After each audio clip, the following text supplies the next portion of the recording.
Previously on Higurashi when they cry Kai Chapter 8. なぜか最近誰かにずっと後をつけられているような錯覚がしてね。ひたひたペタペタだからそれかと思ってってごめん。僕は一体何を言ってるんだか。足音ついてくるの？え？私その足音知ってる。そうだ監督、バットを一本借りていってもいいですか？ And it begins. I completely misunderstood his words. Later, I found out he carried around that bat to protect himself, and realized that, even then, he was already showing some dangerous symptoms. He believed there would be a fourth mysterious death this year, and that he would be the victim. He became obsessed with the idea that someone was after his life. That is a symptom of Hinamizawa syndrome's terminal stage. According to rumors, this year's victim, the ant, was cursed because she didn't participate in the Watanagashi festival. So there are villagers who believe that if they don't participate in next year's Watanagashi, they'll be cursed. It'll be a huge festival next year for sure. Something will happen. The series of mysterious deaths in Hinamizawa, also known as the Curse of Orishiro-sama. I will avenge the old man. I definitely will. The staff members pinned his arms and legs down and gave him a shot to put him to sleep. 監督、助けて。大丈夫ですよ。すぐに治療しますから、しばらくの間楽にしていてください。どっか里子、願い。Please take care of Satoko. After saying those words, he fell unconscious. I have no idea what they're trying to say. But there's one thing I know. The villagers are waiting for new people to come here, and they want to build a future with those newcomers. I looked at the sign behind the girls one more time, so that I'd remember this place. 引っ越してくるの待っていますですよ、苗原。俺の名前を知ってるのか？ She said my name, didn't she? Did I hear her wrong? I never met her before. ニパー、転校生なのですか？ああ、よろしくな。前原圭一ってんだ。今度の月曜から来ることになると思うぜ。仲良くしてくれよな。はあ、仲良くしましょうなのです。僕は約束は守るよ。絶対に言わない。絶対よ、次郎さん。I sensed something frightening within her for a moment. Afraid that she would end up possessed by it, I swore to keep the promise. Her intellectual curiosity as a researcher and her conviction to complete her grandfather's work are what stirs her passion for researching Hinamizawa syndrome. I think there's one more reason, but it's far too deep, and it's within a wound in her heart that someone like me should never touch. But earlier, she said, if you create problems for my research. I wonder what she wanted to say after that. I can't help thinking she wanted to say something terrifyingly merciless. ちょっと待ってください。近年ようやく南沢症候群の全貌が分かり、今まさに治療法の研究を進めているところです。確かに研究は日々進んでおりますが、3年という短い期間で確実に完成させられることをお約束はできません。理事会では入江機関はすでに治療薬について十分な研究を完成させているという認識です。すでにいえ、完成なんてとんでもない。まだまだ試薬の域を出ず、村人全員を治療できる目処は全く立っていません。このような段階で研究終了ありきでの議論は全くもって無謀としか言いようがありません。I'm surprised that Irie objected. Thanks to him, I didn't have to say anything. But if Irie hadn't objected, I'm sure I would have shrieked in protest. Those feet are still stepping on the papers. I tried to make them move, but they won't even budge, as though they've grown roots. So I begged as I grabbed onto his legs. I tried to pull the papers from under his feet, but I can't move his feet. I can't pull out the papers. 踏まないで、踏まないで、おじいちゃんの踏まないで。 My sobbing echoed in that silent room, just like it did back then. And so it continues. Greetings, my name is Neosekken, and welcome back to my Let's Play of Higurashi Winter Kai Chapter 8. We're getting awfully close to finishing the first 5 pages of these fragments, so we have almost all of the fundamental building blocks we need to start setting up the game board. So let's get right back to it, shall we? Disappointment.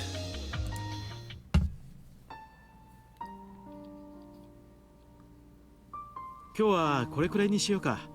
気が乗らないみたいだからね。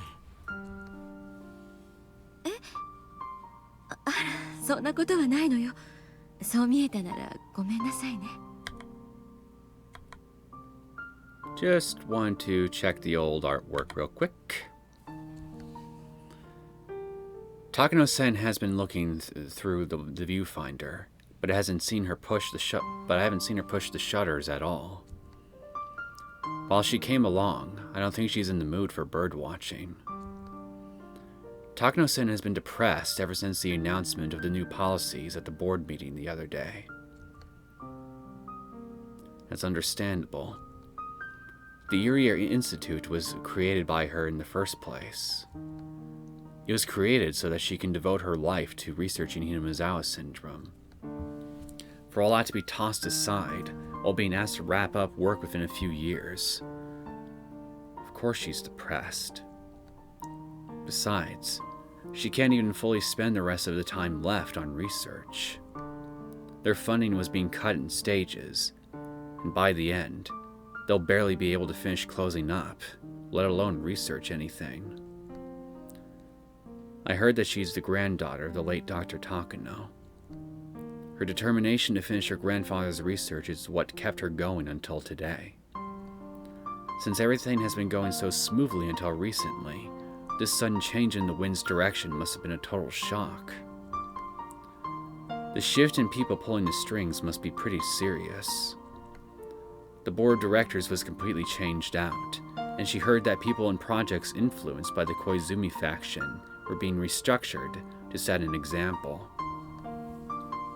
The wind's new direction seems likely to remain for a long time. It's highly unlikely that the Koizumi faction will come back into power.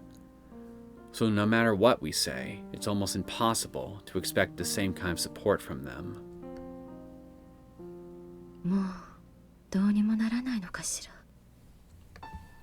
Takano-san muttered. Unfortunately, there isn't. There's nothing anybody can do. 最初理事会では即時研究を中止という話も出たんだ。それをなんとか納得させて数年間で段階的に終了というところまで勝ち取ってくれたんだよ。入江機関発足で僕たちを世話してくれた人たちがね。なるほど。一見最悪と思えるこの状況も、それでも陰で誰かが勝ち取ったギリギリの成果なのね。それで勝ち取った期間がせいぜい3年なんだ。僕も一応努力はしたんだよ。高野さんが今日までに作った資料を理事会に説明し、とても重要な研究であることをアピールしたつもりなんだけど。それでも3年でおしまいなのね。Maybe Takano-san doesn't understand how hard I tried to convince them. Because what she just said tells me the length of time left really doesn't matter to her. The important thing is that her research is being stopped. The fact is that I couldn't meet her expectations and made her feel disappointed. As a man, it kind of hurts. 僕にできることは、せめて研究が畳まれるまでの数年間、心残りがないよう研究できるだけの予算をつけるための根回しをしてあげることだけだ。ごめん、こんな程度のことしかできなくて。いいのよ。それが二郎さんにできる精一杯なのなら、それでとても嬉しいもの。Her words hurt me. I wish she'd chosen different ones, but I think that would be asking too much from someone so heartbroken. I must be understanding of her pain at a time like this. Besides, I know how close she was to the deceased Koizumi-sensei. She even called him uncle. To her, his death is not just the start of a coup, or a change in direction. She lost a person who was always looking after her. No matter how hard she pushed herself to act villainous, she wasn't supposed to be part of this world. She was just an ordinary woman. But she was intrigued by Hinamizawa syndrome, and she had to find help from someone who had more power than her to be able to continue research on it. The dark side of the world she should never have gotten involved in, extended its hands out to her. She was left all by herself in that world, and she's still trying to put on a brave face. I'm sure Takano-san thinks I'm unreliable. Realistically, I'm not the kind of person who can meet her expectations, nor do I have the power to. The least I can do for her is stay sincere and remain her ally until the very end. Since she had so much room to act, it's harder for her to determine what actions to take when she's cornered. I wanted to believe she wouldn't, but I'm concerned that she might do something drastic eventually. Well, fortunately for everybody, you were right to be concerned about this. I hope I can be of help to her in that very final moment before she makes her move. Unfortunately for you, you won't be. But I can't even gain enough trust from her to do that. How pitiful and pathetic. Of course, part of it is. As a man, I want her to rely on me. But that's not really it. She's been abandoned in this world and is all alone, so someone has to be her ally. And if I'm the only one who knows about that, then being her ally is my job. I know her too well, so I know that she'll never ask for help.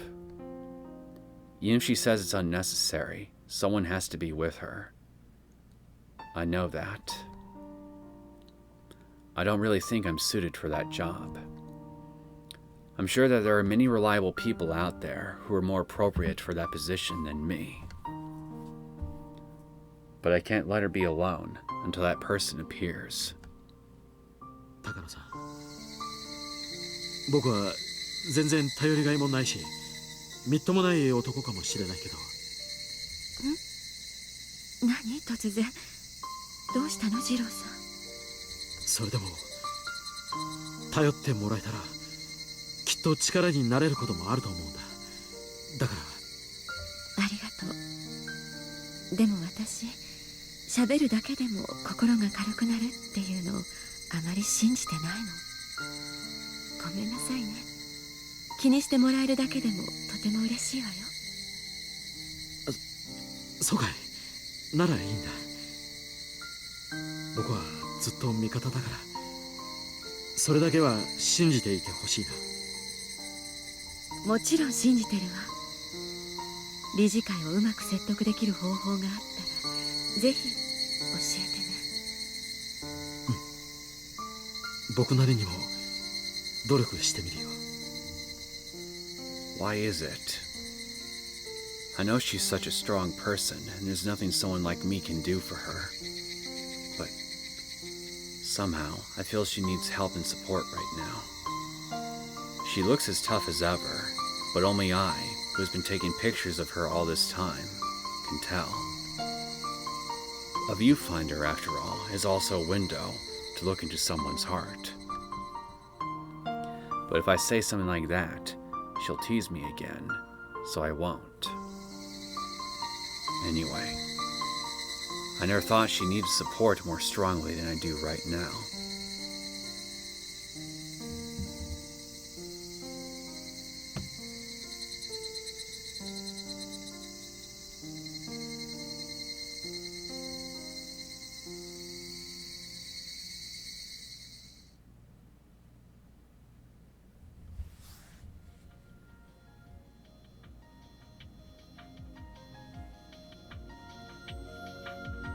Well,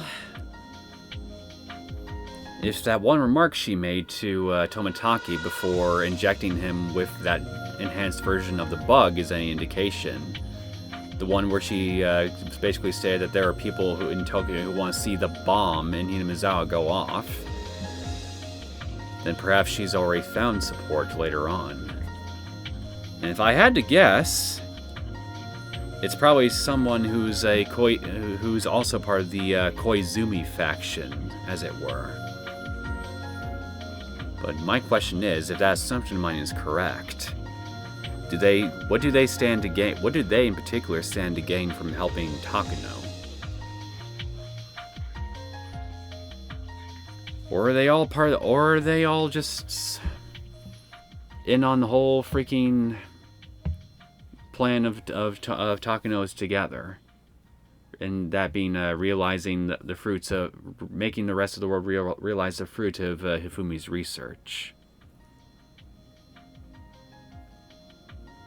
Realistically speaking, I don't think that's likely, because as we've clearly seen, there are a lot of political factions within Tokyo and other surrounding entities that all have their own agendas, even their own ideas relating to Hinamizawa syndrome and how they could use it for themselves.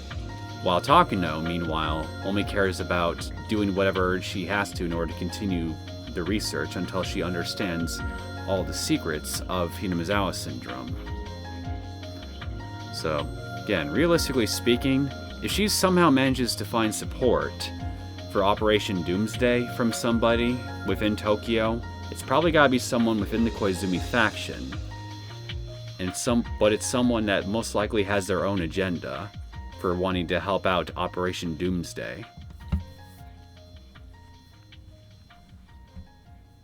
Suppose time will tell whether or not I'm right, though. And look at that. All 5 of the first 7 are filled out now. So let's say we finally start setting up this game board. Raw sea urchin, an invitation to an end. A raw sea urchin and vitamin A are required. Okay, I have what I need here for this. So what's this? Grandfather's articles were trampled on. We have proof as clear as the pathogen causing Hinamizawa syndrome. So why can't they believe in its life cycle? Because they never heard that before? Because they can't imagine it? Because there's no way something so absurd could be true? Don't tell me that. I can't bring myself to care about the limits of those commoners' understanding. Why can't anyone believe the truth of my grandfather's article, which has been proven by the Irie Institute? Why do people continue to believe that humans are a special existence? Humans are simply a species of animal. When various parasites that control their animal hosts exist, how can people declare parasites that use humans as their hosts don't? Wait, this isn't the problem. Not at all. because everyone believed my grandfather's article up until now. Isn't that why the Ministry of Health and the Defense Agency lent me their assistance? But out of nowhere, they turned cold. In other words, every bit of their help was because Uncle Koizumi had my back. So nobody actually read my grandfather's article? Probably not. Did they just pretend to in order to make Uncle Koizumi happy? What is the meaning of everything I've done up until today? I thought I'd achieved something, but what have I really accomplished? I don't know what's going on, and all I can do is wallow in grief. The more I think about it, the more I no longer understand the meaning of my own life. Didn't Mio Takano devote her life to being more useful for her grandfather? Then I haven't done anything for him at all. Count 3 of my grandfather, and I go on to count 4. A crazy thing to say. No. If I let my mind wander, doubt about myself and my life will slip in. So I'm just going to fill the gap in my heart with alcohol. Is it that strange to presume the existence of something that can influence human thoughts? It's true that Hinamizawa syndrome isn't the actual cause of ideology. The best it can do is drive people mad. Socialism or capitalism don't originate with it. In the era my grandfather was living, you couldn't talk about the world without ideology. The article came from that time and age, so some of its inferences may be exaggerated or biased, but that's no reason to deny its foresight. You can't simply say it's crazy and push it aside. Besides, the most important thing they ignored is the fact that Rika Furude, the Queen Carrier, holds the fate of the village in her hands. My grandfather had predicted the importance and danger of the Queen Carrier since beginning his research on Hinamizawa syndrome. But the hypothesis of the infected community collapsing into madness if the Queen Carrier dies is a paradox that can't be proven. It can only be confirmed after Rika Furude's death, and if she dies, it'll be too late. But there's no mistake that Rika Furude is the Queen Carrier, and a very special existence. It's clear from the various experiments we performed that she has a special influence on the infected villagers. Her death really could trigger the collapse of the entire village. That's no mistake. My grandfather predicted it. To say all that sounds like a comic book. It's just too cruel for them to call the various preparations we made to protect her a fictional project that was used to tunnel funds. What I'm doing now is simply what my grandfather was going to do. Therefore, insulting my research is the same as insulting my grandfather. According to my grandfather's article, the first thing that needs to be done when researching the syndrome is to protect the Queen Carrier. Yet they ridiculed that more than anything else. The more I think about it, the more their words stick in my memory. I can almost hear their voices, and I can't stop myself from covering my ears. I'm sure the members of the board of directors think I'm crazy. I was trying to petition for the Irie Institute to not be shut down, but it backfired. The members must think that Hinamizawa syndrome is some kind of joke, and I'm sure they'll push even harder now to put a stop to our research. If that happens, I would have to go back to researching as an individual. In other words, the same as what my grandfather did. There's a limit to what an individual can do. It's doubtful I would even be able to go back to researching it individually. Once the Irie Institute is disbanded, everyone is obligated to keep it confidential until we die. I signed a contract to that extent. That's not just a simple promise. If we were to break it, a special unit like the Mountain Dogs would come after me to ensure that I keep everything confidential. Even if that doesn't happen, the Yuri Institute is to eradicate the syndrome within a few years, and to bury every trace of it, including the results of our research. This isn't the normal process of research and treatment. They want to pretend nothing ever happened to begin with. I wanted to continue and complete my grandfather's work. But what's happening now will result in the complete opposite. I'm actually helping to eliminate my grandfather's hard-earned research from this world. A treatment has been created already. Although Irie is as passionate as I am about developing a cure, he's not particularly interested in any other aspect of our research. I hate to admit it, but he has more experience and talent than I do. I'm sure he'll come up with a plan for eradicating Hinamizawa syndrome within 3 years, as requested by the new board of directors. And that board of directors will provide just enough funds to bury the syndrome. Irie will do that happily. Just like the time when he disposed of all the research data on test medicine H170, as was requested. All I can do is to passively hinder them, just like they did to me, while watching the Hinamizawa syndrome get eradicated. And when everything is over, I will finally complete an article which is destined to be destroyed. Should I kill myself with thoughts of it in my head so I can at least present the article to my grandfather? He'll be happy even if I did that. On the contrary, he'll be disappointed in me for throwing the research he spent half of his life on down the drain. He won't embrace me. I know that for sure. I want to reveal Hinamizawa syndrome to the world. I wanted the world to acknowledge my grandfather's masterpiece. I wanted to carve his name in history and promote him to a god.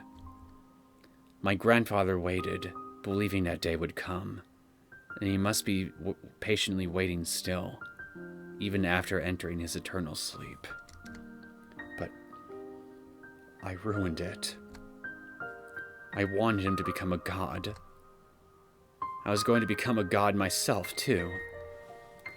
Then we'll be together forever, and I'll never have to be alone. If I become a god, God won't test me. There won't be any unhappiness. There won't be a sudden train accident. My grandfather won't go away, nor will Uncle Koizumi. I'll never have to go back to being alone. I am alone. I have no allies. I was just dancing in ecstasy on stage without anybody watching. I'd only just realized that there was no applause, but only ridicule. No. It's doubtful there was actually anyone in the audience to begin with. My parents died, my grandfather died, and then Uncle Koizumi died. 3 times had God toyed with me with their rolls of the dice. I thought I overcame each of those trials with my own strength, but I didn't. I was protected by a new guardian each time. And this time, I have no guardians left to protect me. When I first arrived in Hinamizawa, I had every intention of challenging God and kicking him off of his throne. But now, forget challenging God. I'm just a loser being played with. I suddenly can't find it within myself to care about anything. Because if I cared, I'd be swallowed by sadness. Soaking my heart in alcohol is all I can do to forget about everything. A luxurious black car abruptly stopped next to me.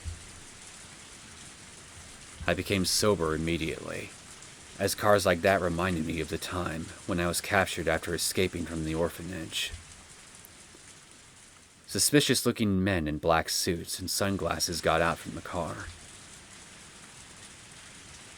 I realized it instantly. They must have been sent by one of my clients. Being involved in the development of a biological weapon, being the main person responsible for it, and on top of that, being mentally unstable. They obviously don't want me walking around freely. They're going to abduct me, seal me in concrete, and erase my existence. Or so I thought. I expected them to grab me and shove me into the car. But surprisingly, they bowed deeply to me instead.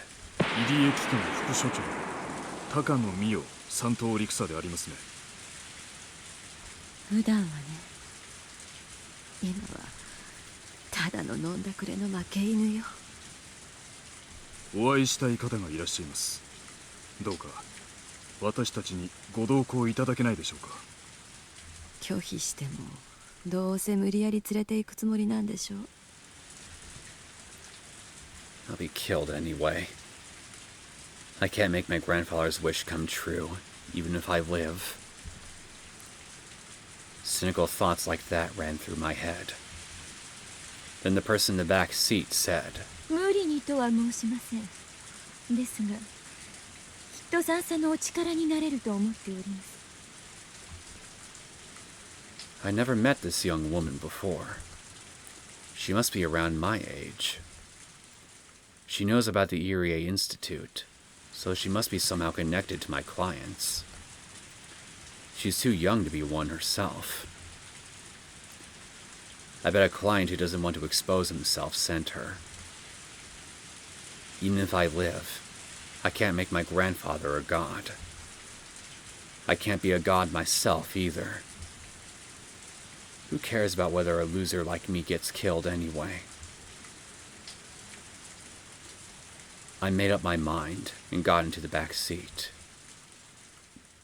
As soon as I got in, the luxurious car smoothly took off. Silence filled the car for a time. They're the only ones that invited me.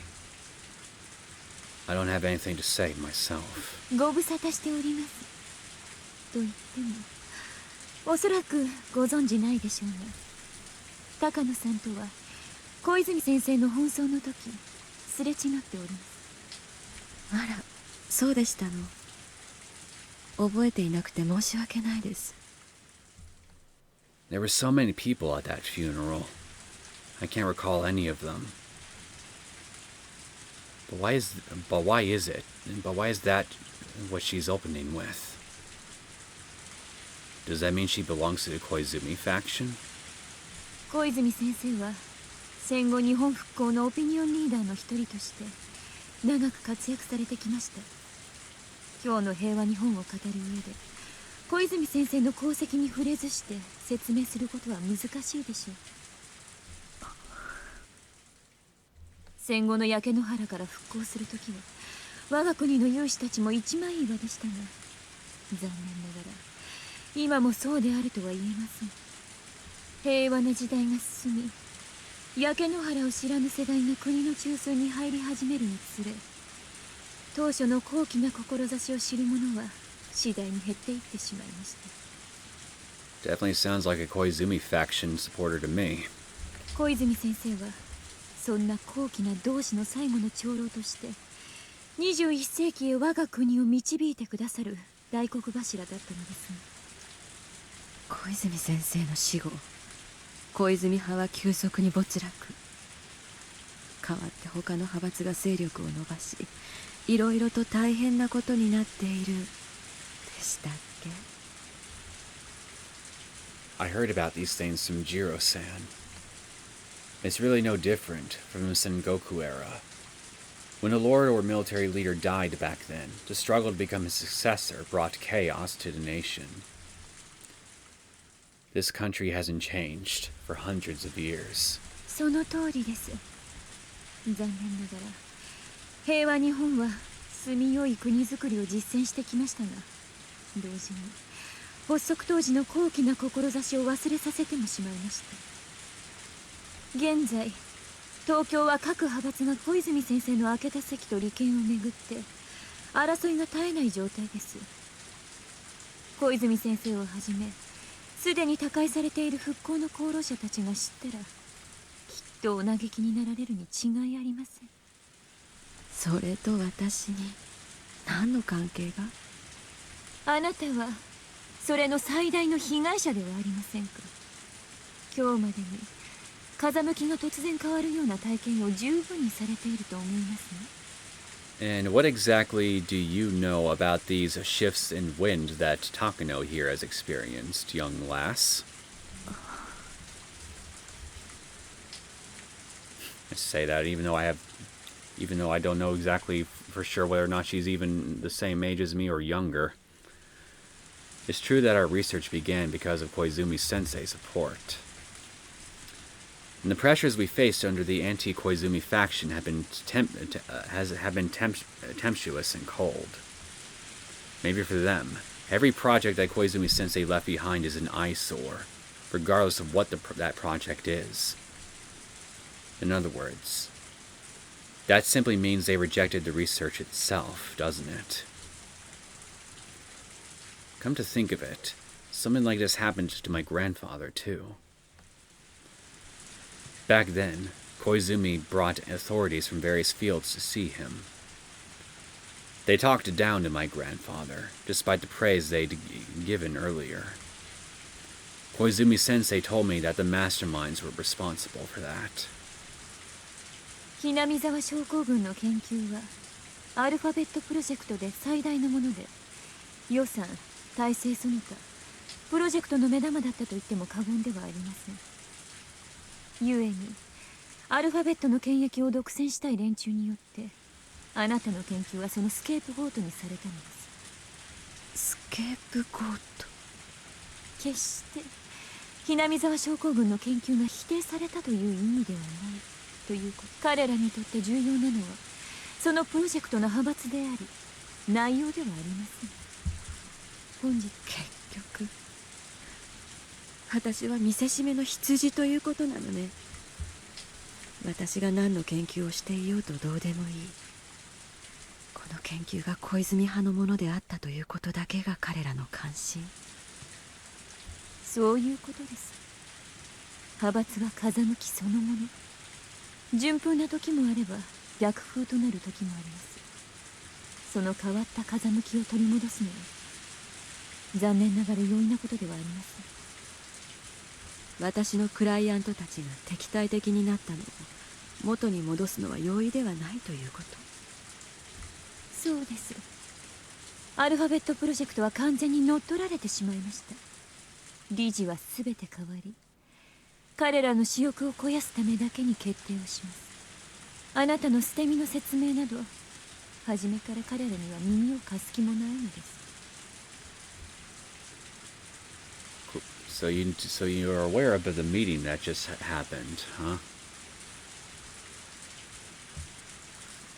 I grasped my knees, remembering that humiliating day.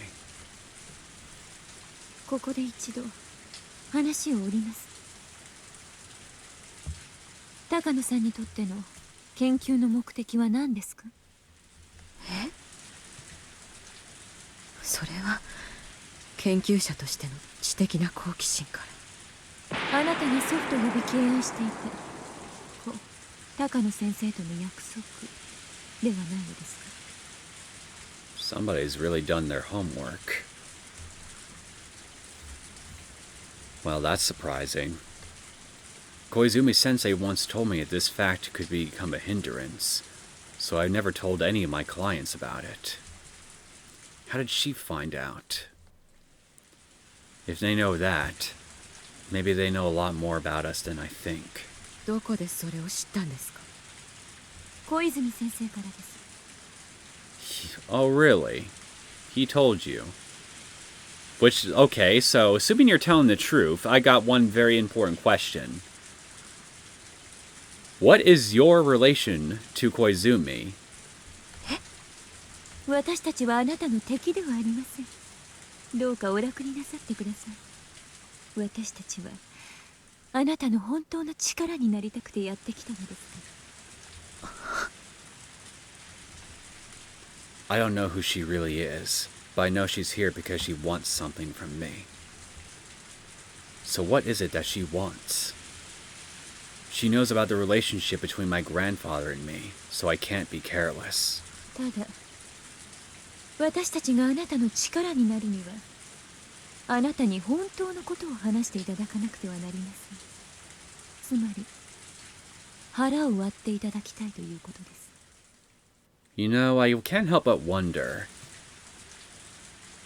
Did these people decide to wait until Takano was in a drunken stupor before approaching her, so she would basically be in the most vulnerable position to listen to whatever suggestions that they would toss her way?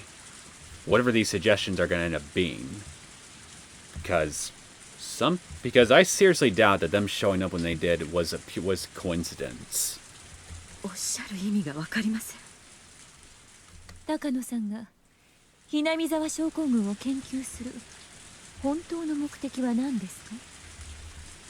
To have my grandfather's masterpiece acknowledged for what it is, and to have him become a god.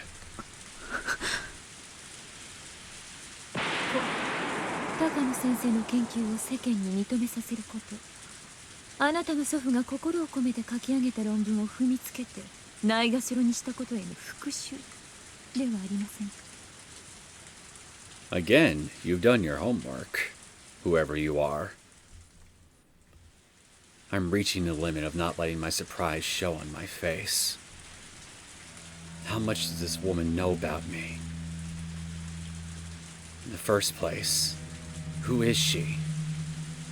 How does she know everything I'm thinking? I can't admit that out loud in any case. I have appearances to consider. But while this elegant woman was wearing an angelic smile, she laughed with the devil's seductive whisper, several times better at it than I am. A simple smile and a devilish grin are completely different. An ordinary smile means goodwill, but a malicious smirk means the complete opposite. This woman can read my deepest thoughts, and while doing so, she's testing me to see how honest I can be with her. Whether I tell her the truth or not isn't the issue here. She's testing me to see if I can trust her enough to confess everything. もしも私の言っていることが全くの勘違いでしたらどうかお許しください。お好きな駅までお送りさせます。この近くですとでももし私の言っていることがあなたの本当の気持ちに少しでも近いのでしたら私とあなたは力を貸し合える関係になれると思います。どうですか、高野美代さん。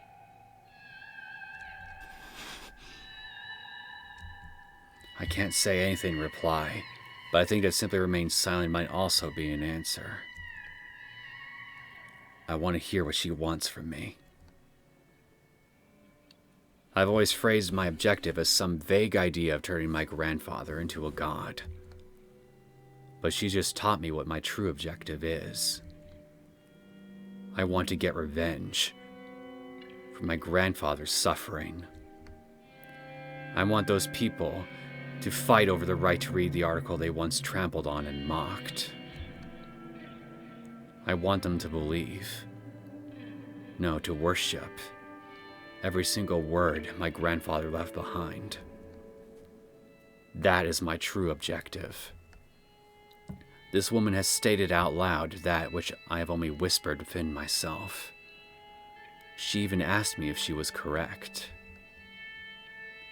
Is this woman an angel or a devil? If I'm a human, is she in existence above me?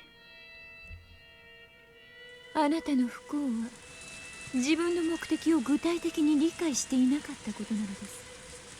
だからいつまでも惰性で研究を続けても至れない。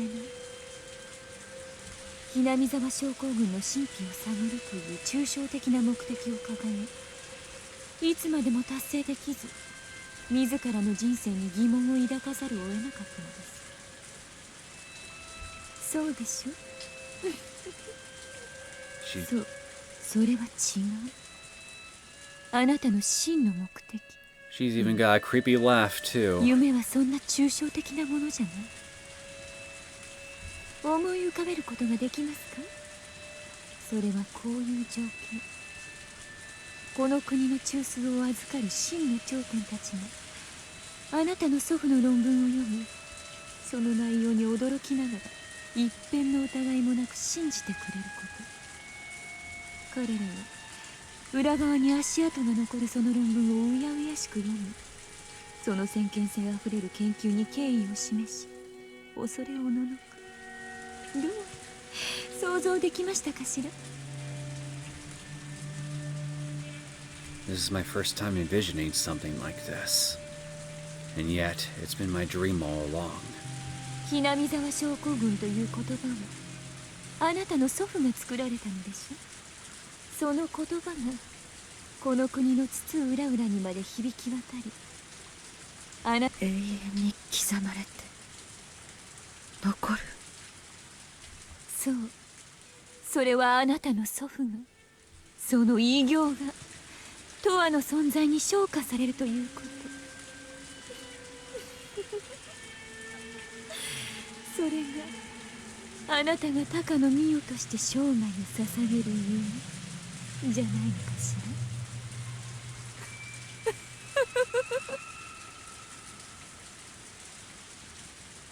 Did you come along and put in the idea of Operation Doomsday in Takano's head?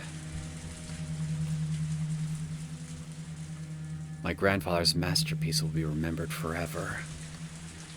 Remembered forever. なのに、その偉業を全く理解できない豚たちは、あなたのその夢を単なる派閥争いや権益の奪い合いの生贄とし、無残に踏みにじろうとしている。あなたの祖父の論文をぎゅっと踏みつけたように。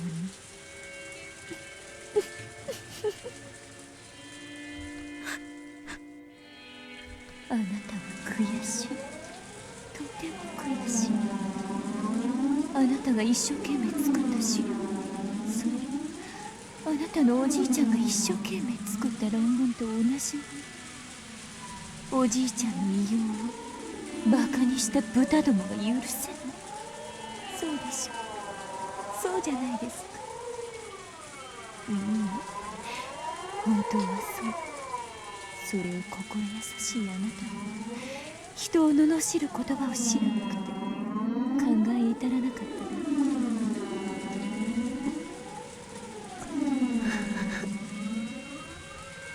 An indescribable emotion is filling me, making me feel like I'm suffocating. The sensation of being cautious and calm, of trust and mistrust, are all bleeding together. My heart is beating fast, and my fingertips are shaking. Why am I at peace? Is it because she reminded me of my true dream that I couldn't express of my own words until now? Is it because she made me aware of the anger within myself? Why am I hesitant? Is it because she's reminded me of things I never told anyone until now? No. Those are the things I never even told myself. ねえ、ミオさん。もし私の言ったことが間違っていないどころか大正解なのだって。私はあなたの夢を、復讐をきっと手伝ってあげることができると思います。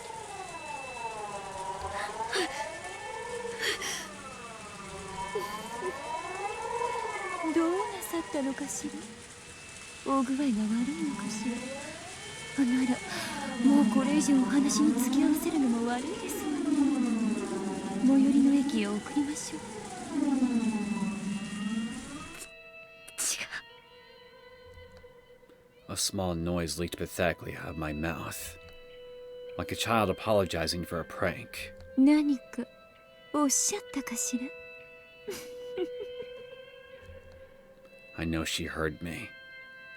The woman smiled, trying to make me say it again. 違います。具合悪くないです。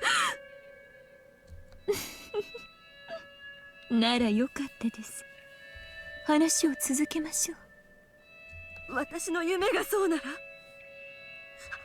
あなたに何ができるというんですか？あなたの2つの復讐をお手伝いします。一つはあなたの祖父のための復讐。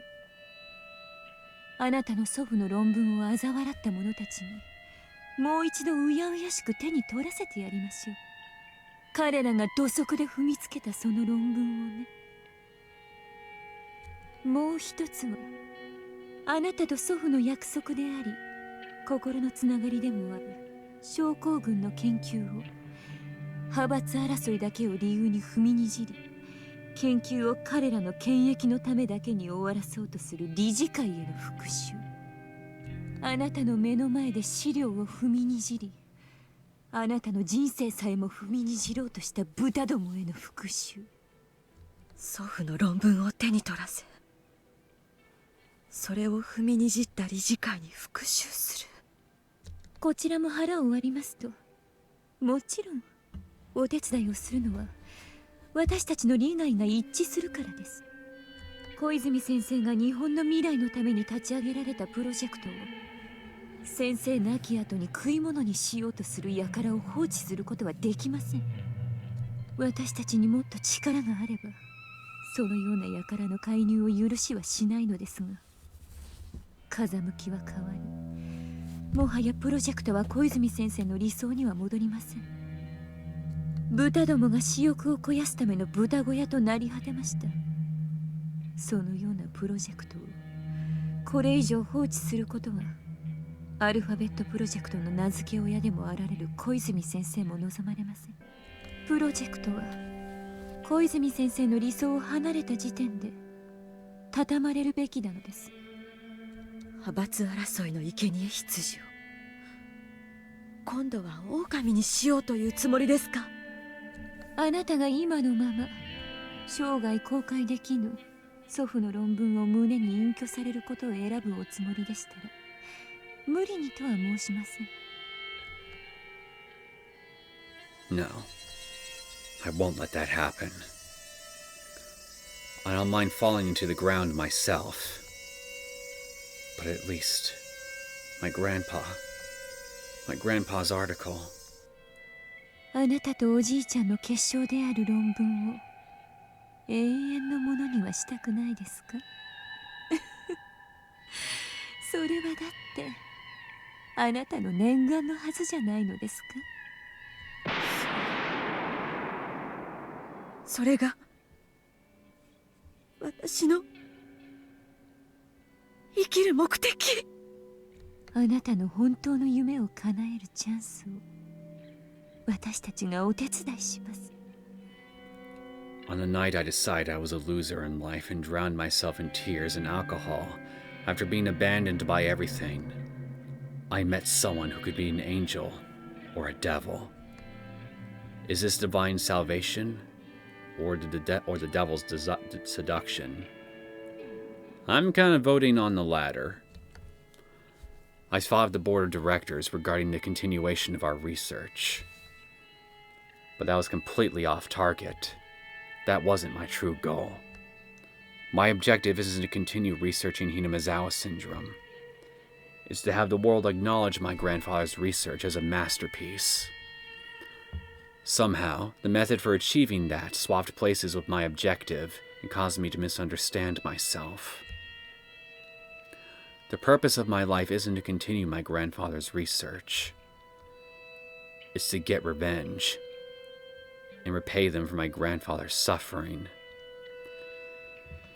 I really feel like you are just being played for a pawn right now. That's what this woman is saying. She's promising to make my grandfather's research eternal.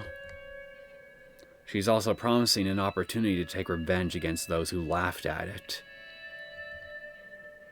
When Uncle Koizumi died, I thought God was playing dice with my fate. But my unshakable conviction gathered together a power stronger than God's die. So maybe this meeting happened for a reason.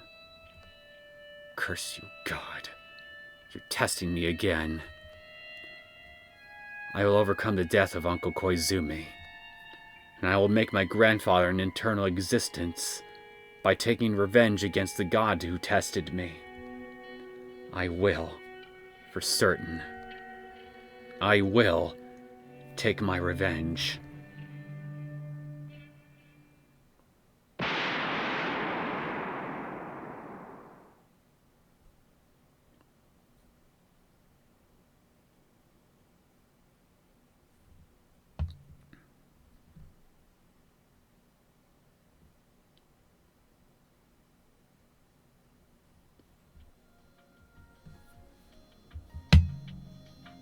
You must be the other faction that Takano mentioned that also wants to see the bomb in Hinamizawa go off.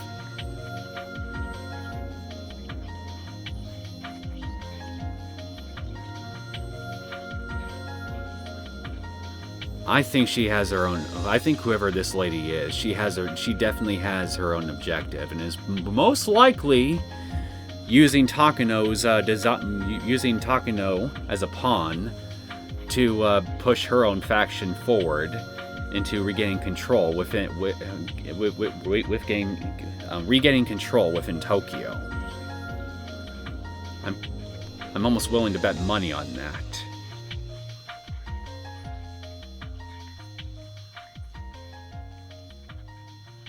I knew that Takano couldn't have pulled this off alone.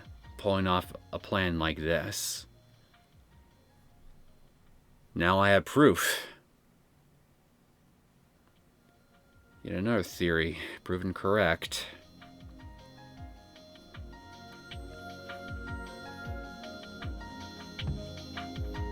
Although I am curious.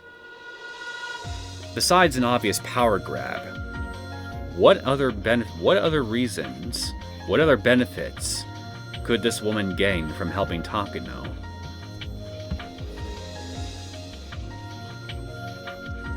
There's gotta be more to this than just a simple power grab for the Koizumi faction.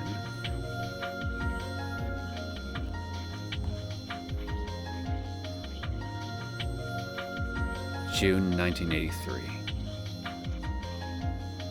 You know what? Let's see what this is about.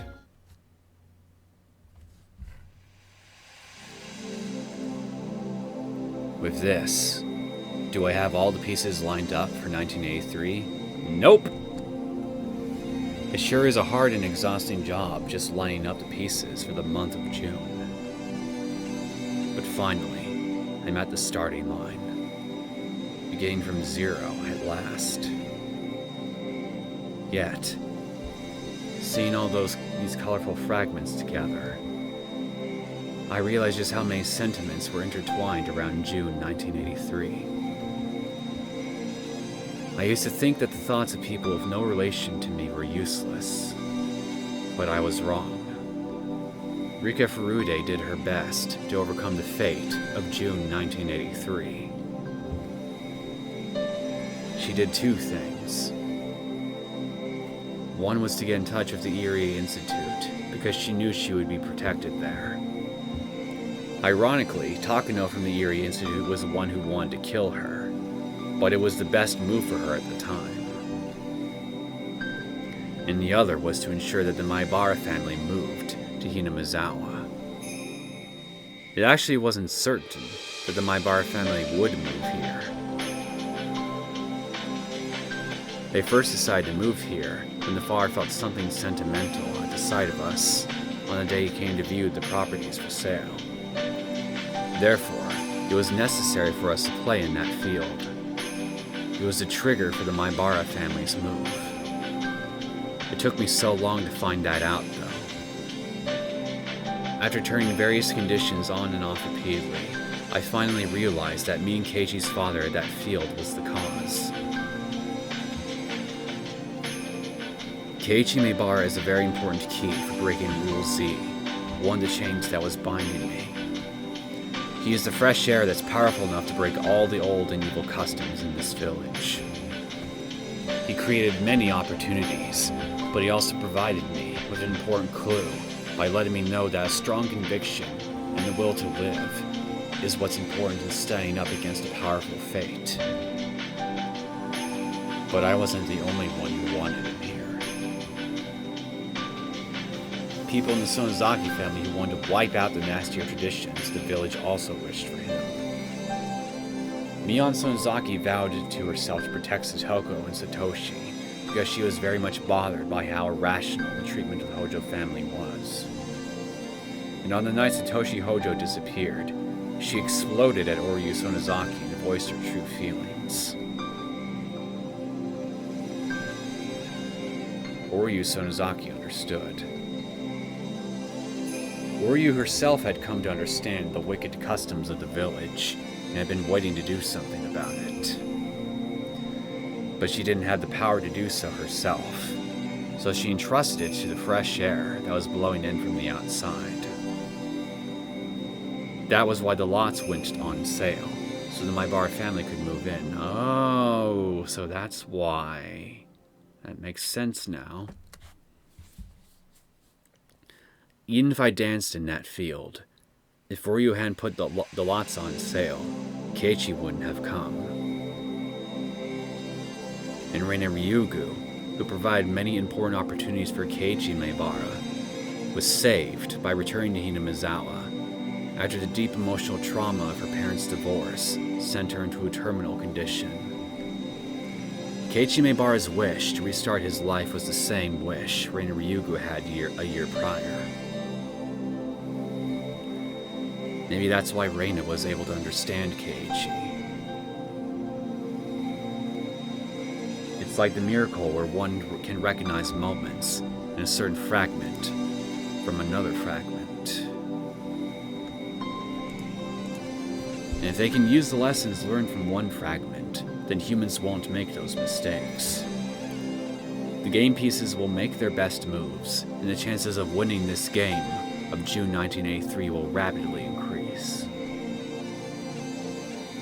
In other words, Reina Ryugu makes extremely important moves on this game board without realizing it.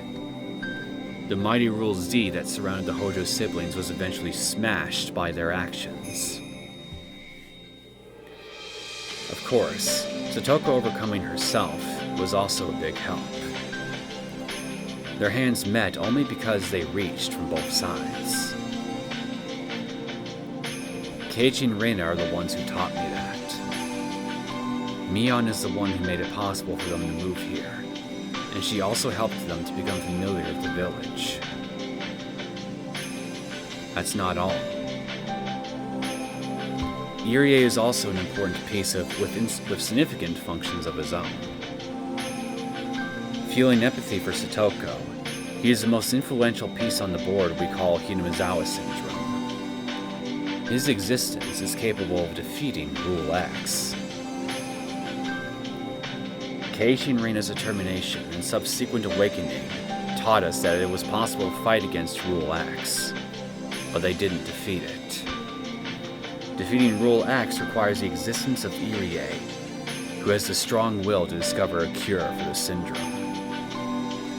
I didn't know Irie held this many thoughts within him.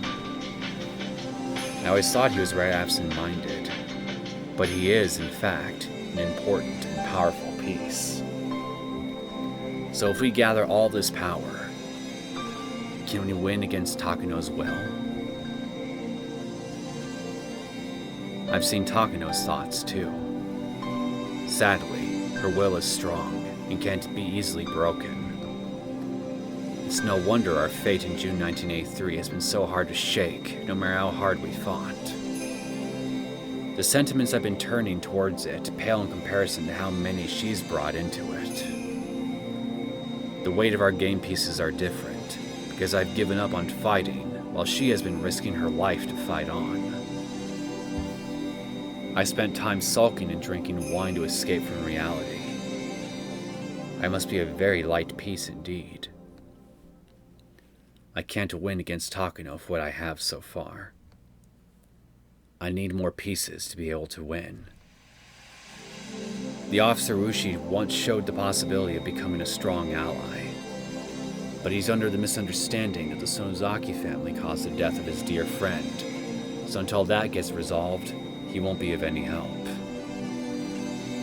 I don't know how I can resolve that understanding, but I just have to believe in it and keep throwing the die.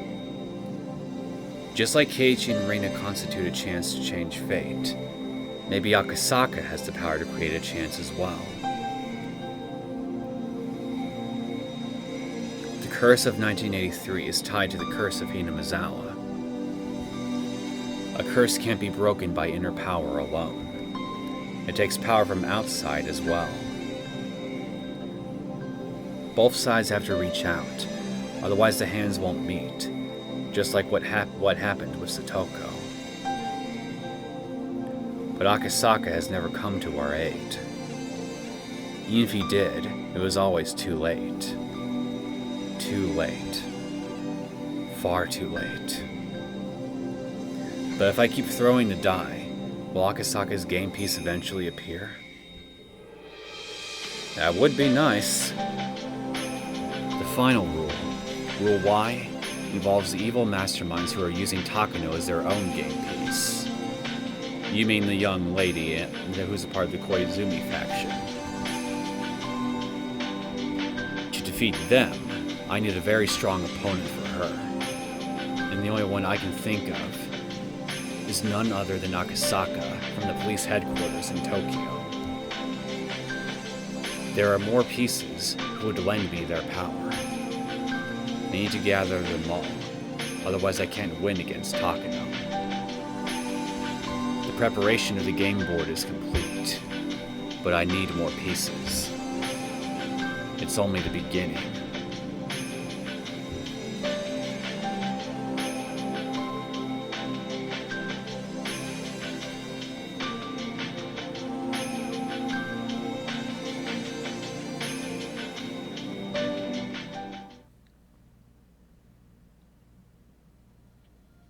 So I need more pieces, huh?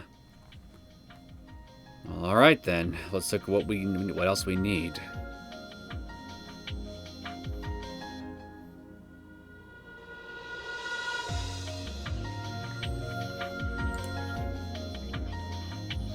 Seven fragments are required. Must be the previous chapters then. Alright, let's get started.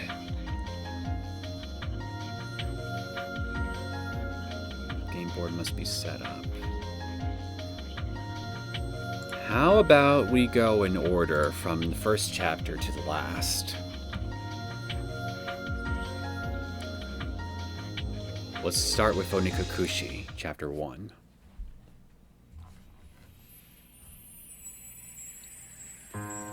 In order for Keiichi Maebara to become a game piece that can lead everyone, there's something he has to learn about first.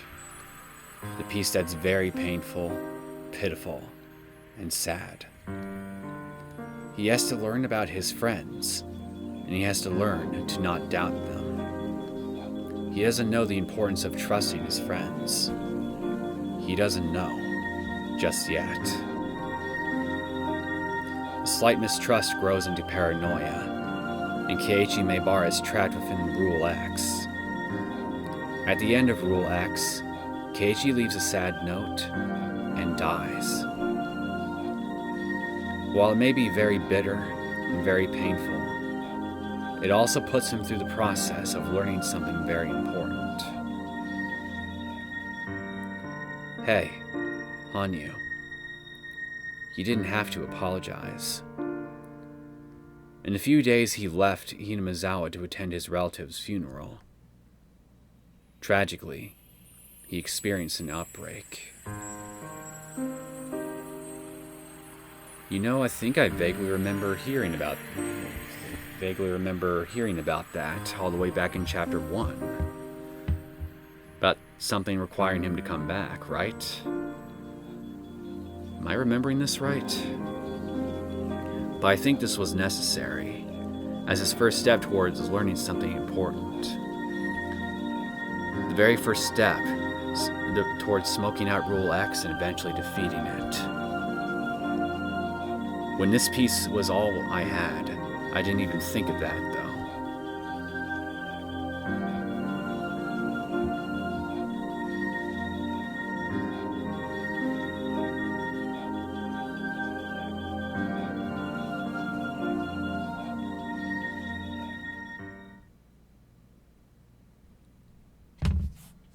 One down.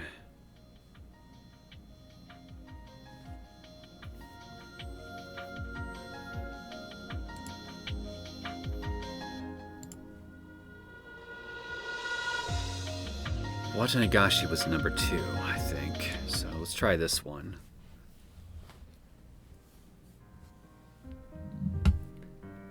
This game piece reminds us that no matter what happens on this game board, everything is due to the curse, or the Sonozaki family pulling someone's strings. No. To put it in my words, this is the piece that makes everyone aware of the existence of Rule Z.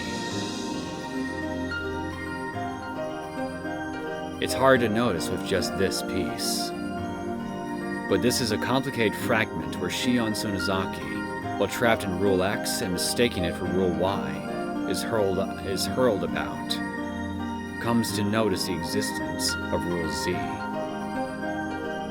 But this is also the piece that teaches us the rules of the game board.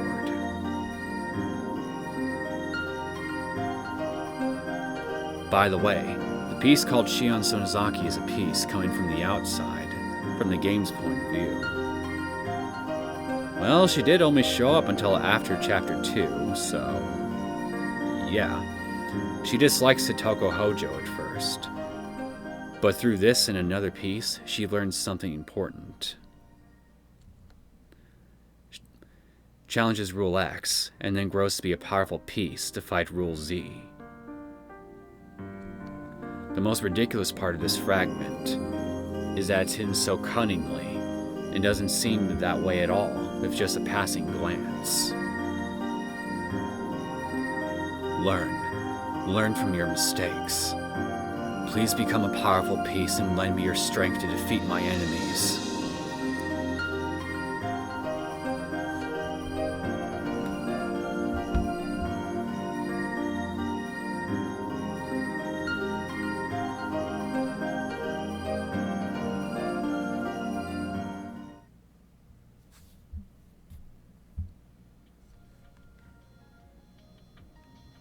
Fragment of Higurashi. I believe that's number 3.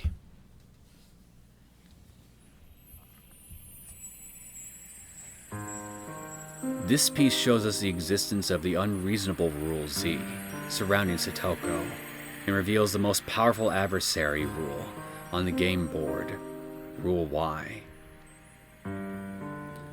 Can the rules X, Y, and Z be seen now?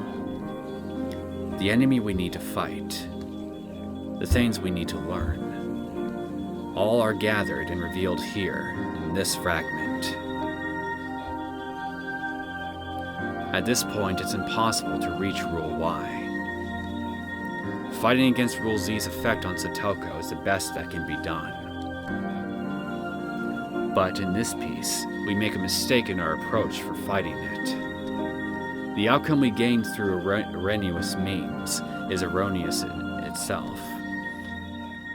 Keiichi Maebara learned that through his own experiences. A tragedy doesn't possess the power to overcome tragedy. Violence doesn't possess the power to overcome violence, except when it does. If we can grasp that, all the pieces on this game board will learn the true way to fight. But Takano is too powerful. The shocking end of this piece doesn't allow us to learn it that easily.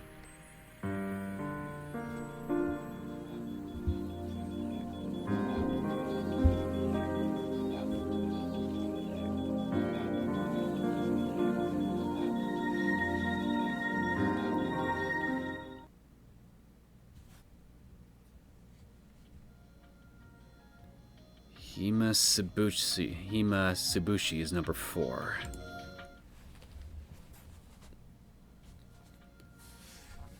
This piece is the only one that's so distorted. That's because it's from long before June 1983. Therefore, the existence of this piece has no effect whatsoever in the game we're playing on this board, except for Akasaka, who we want as a game piece. So stop lying. But is this really a useless piece? The identity of Rule Y has been completely exposed by now. With the backing of a mighty organization, it is powerful enough to swallow up the small solidarity of individuals. I almost gave up on this game because of its irrational power. That's why I'm thinking that maybe there's a piece hidden somewhere that's strong enough to fight against such a formidable enemy. Mamoru Akasaka works at the police headquarters in Tokyo, and might have the power to stand up to such a vast conspiracy. Doubtful, but compared to all the other game pieces we have available, he's the best shot we got. So, can his power withstand even Rule Y? Just like Keiichi Maebara defeated Rule Z, will he be able to defeat Rule Y so easily? We need everyone's strength, so Akasaka's strength is needed as well.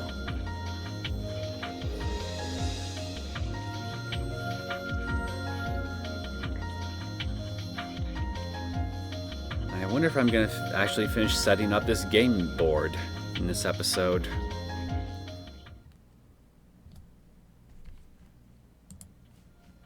Yeah, you know what? I'm going to finish setting this up. We definitely have time for it.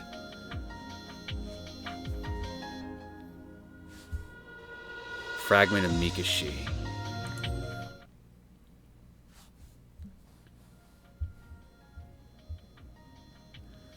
This is the piece of Shion Sonozaki, who goes mad after being taken in by Rule Y. Sorry, Rule X.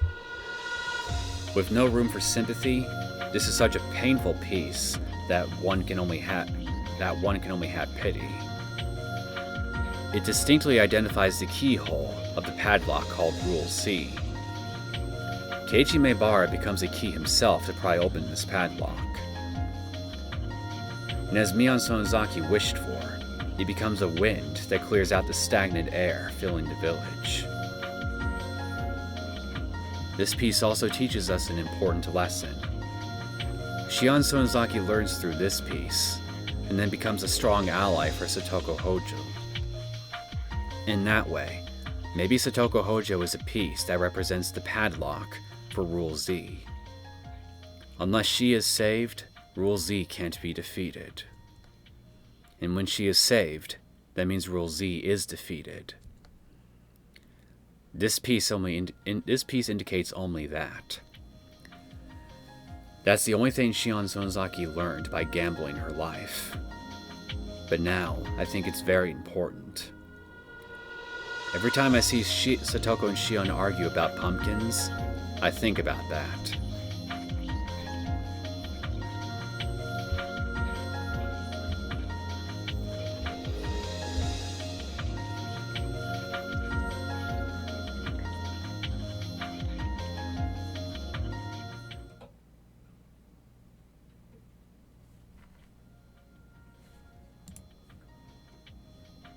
Yeah. Sumi Hoboroshi is number 6.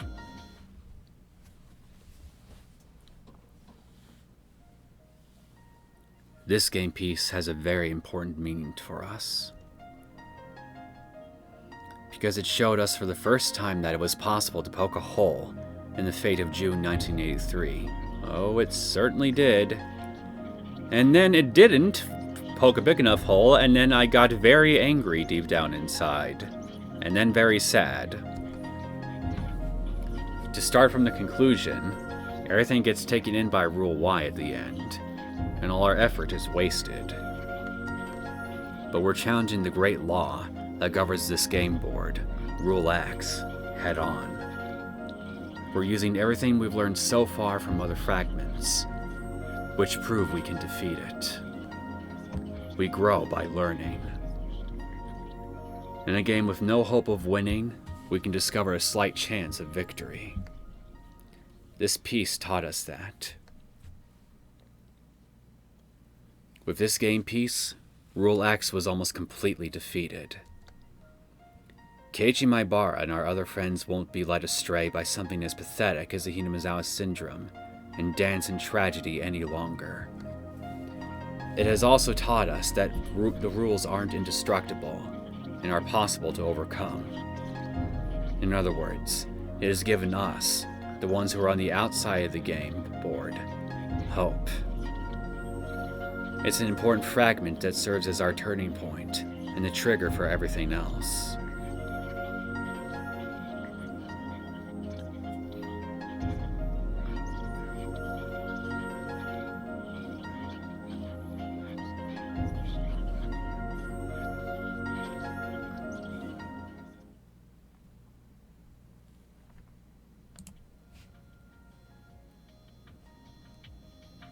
Higurashi is number 7.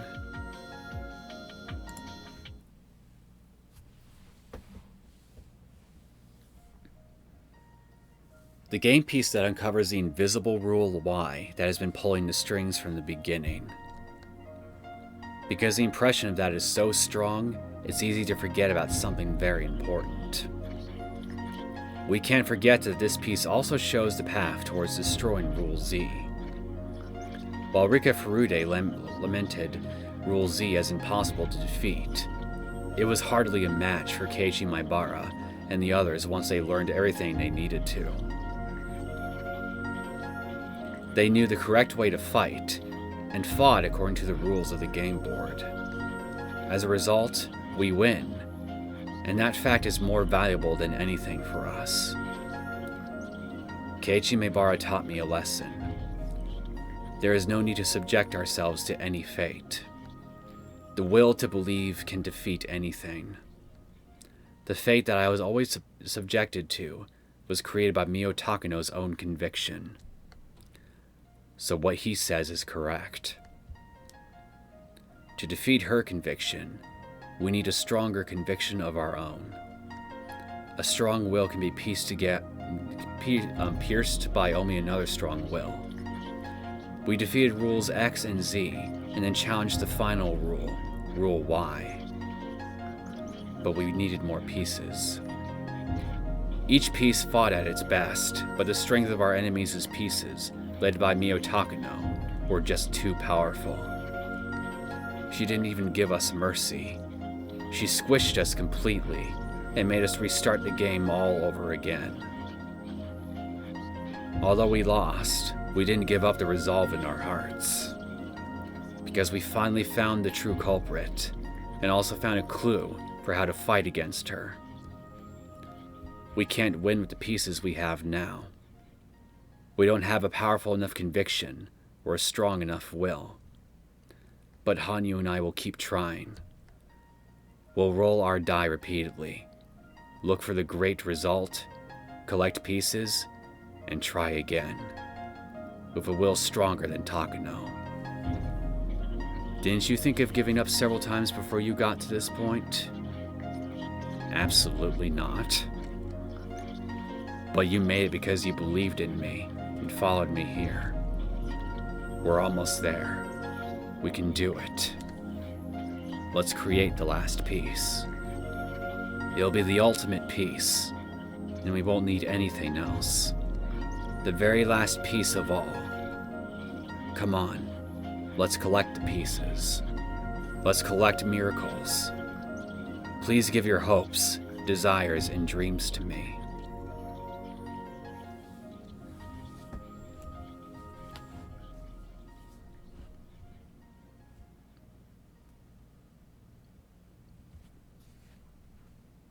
Don't need to ask me twice.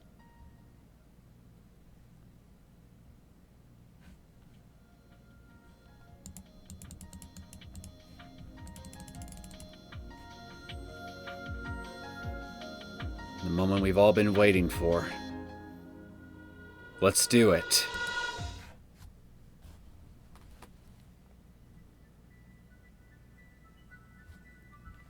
After collecting miracles from all 7 fragments, I finally got hold of this one. This fragment holds our final fate. But before we take a peek, please wait for just a little bit. The fate that's inside will be decided the moment we take a peek. Have I told you about the story of the cat in the box? I believe you have, yes? Is the cat in the box alive or dead? Ask Schrödinger. I don't even remember how to say his name right now. If you open the box, you'll know, but you won't know until you open it. It could be alive, and it could be dead. In other words, before you open the box, the living cat and the dead cat simultaneously coexist. And the moment you open the box and find out the truth, the incorrect answer disappears. The inside of this fragment is the same principle.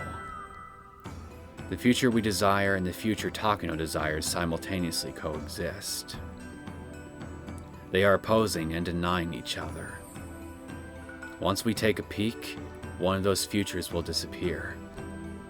If we have enough pieces, we can take a look inside this fragment. But we've only had the same pieces lined up the same way on the game board. And the game under the same condition was Takano's complete victory. We've already tried that in the Higurashi fragment. We needed more pieces. We need more pieces. We need the help of a piece that's powerful enough to defeat Rule Y. Until I get a hold of that piece, it's too scary to take a peek inside this fragment. But how do I get such a piece? It's a piece I'd never gotten a hold of before. To obtain it, I need to look just one more time. I need one more miracle to obtain that piece.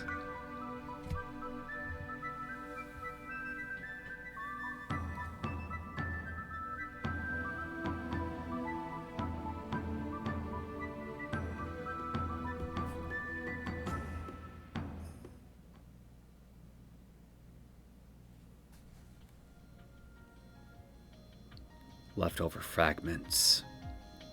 Do you need the final miracle?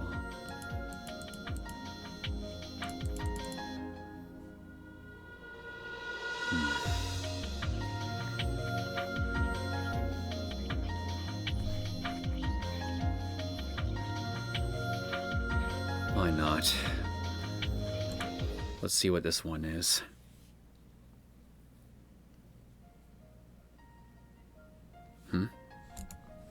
What is this? I never noticed this tiny little fragment. Sometimes a fragment gets cracked and it breaks.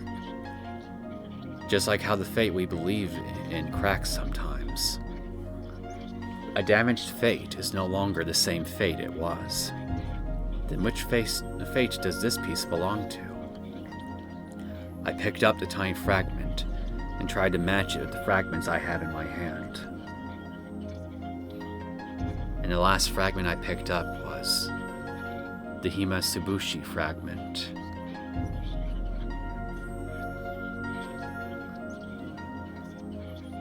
Which chapter? This fragment was distorted from the beginning. And look. See? This tiny piece fits it perfectly. With this tiny fragment, how will the world change? What kind of miracle will occur?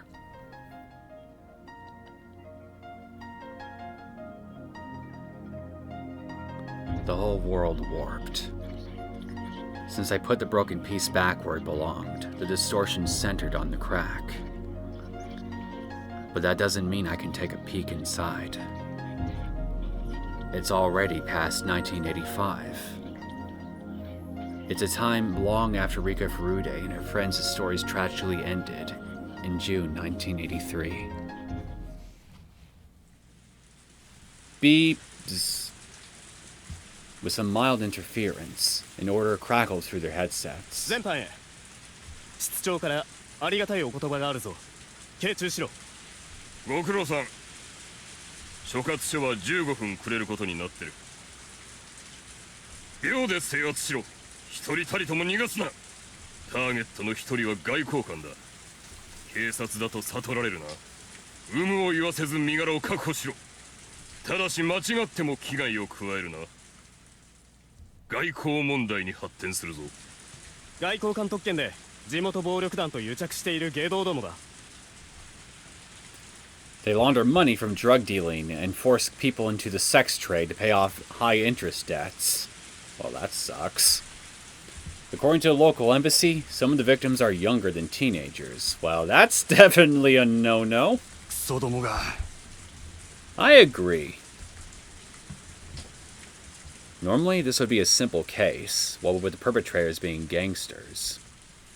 But when the police found out that a foreign diplomat was involved, things got much more complicated all of a sudden. Diplomats have diplomatic immunity, so the police can't arrest them. Bureaucracy strikes again. But they knew he was an important figure in the whole scheme, and there was no doubt that he was the middleman between the foreign criminal organization and the Japanese gangsters. They couldn't let him escape. It'd be easy to deport him, but that wouldn't solve anything. The police had asked the embassy for assistance, but they denied the request. An important diplomatic figure from a foreign country involved in some criminal activities that are taking place in the country you're a part of, but you can't arrest them because they have diplomatic immunity, thus forcing you to have to get creative on how you deal with them. Where have I heard this plotline before? And the case was put on a standstill at that point. That's when they found out that the organization was going to be selling the Self-Defense Forces classified radar and missile technology secrets. Well, that's definitely treasonous. The Public Safety Division then had to move on to the premise to protect this classified government information. And today was the day that operation was set to go. 正面は階段前に2人、地下入り口に2人、裏口に4人。全員体重の可能性大。普段より2人多いな。あの人にとっちゃ2秒余計にかかるだけさ。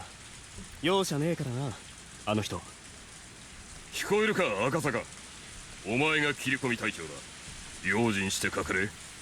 よし、開始しろ。赤坂了解。作戦を開始する。